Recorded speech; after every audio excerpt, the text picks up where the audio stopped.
It was described as being around 15 to 20 feet across, and the light was presented as an oval shape with a bright, solid core. As they looked on in terror, the light suddenly vanished again behind a clump of trees.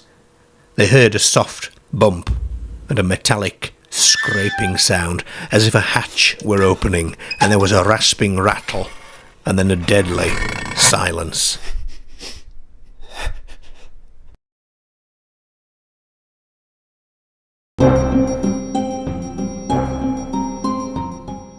Still frozen to the spot, the teenagers could do nothing but stare in the direction of the noises to try and see what might be causing them.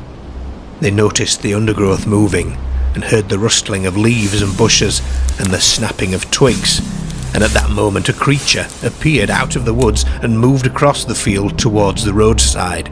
It passed through shades of moonlight as it did so, revealing it to be approximately the size of a human being, but it was completely black in colour.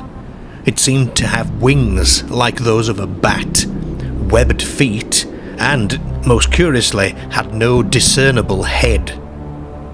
John described the creature as the most dreadful thing he had ever seen, and the sight of this thing stumbling towards them across the field was enough to snap the group out of their stunned silence, and they ran for the village as fast as they could.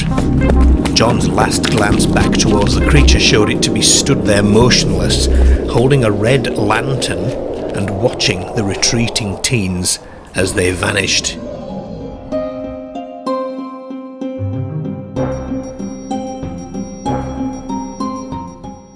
Hysteria took hold as the story gained notoriety, and hundreds of people descended on the village in hopes of getting a glimpse of this creature.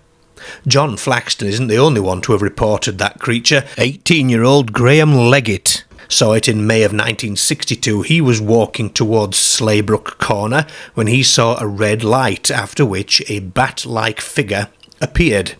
Mervyn Hutchinson, also an 18-year-old plastics moulder, saw a similar figure. The local station porter had also reported seeing strange lights whilst cycling to work in the dark. Tales of strangely silhouetted shapes and random lights in the sky began to circulate. Despite the frenzy of these stories, a pattern did seem to emerge. The description of the creature was constant and was surprisingly close to over 150 descriptions of UFO occupants given by eyewitnesses in the UK, Europe and America during the previous 30 years, and in fact a spate of similar sightings had happened close in that exact same area over the last 3 years.